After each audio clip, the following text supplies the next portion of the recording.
सकाळ जलखिया हो कि संध्या जलखिया समस्त को किसी ना कि नुआ कर खाइबा बहुत भल लगे। आउ जदि परिवार साथी थाए तेज आहरी भल लगे।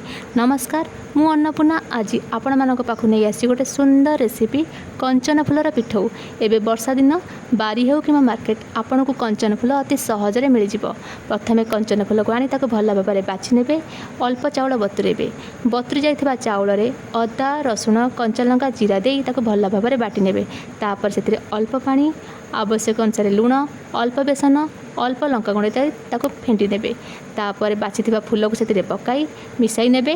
तेल तावा हो किंबा करेई सेतिरे गरम करी छोट छोट बड़ साइज करी सेकिबे। तापर ताको निजे खाइबे, परिवार को खुआइबे। एही रेसिपी ट्राई करिवे, केमती लागिला मते कमेंट करके निश्चय जणाइबे। आउ गोटे औषधीय गुण शुणु।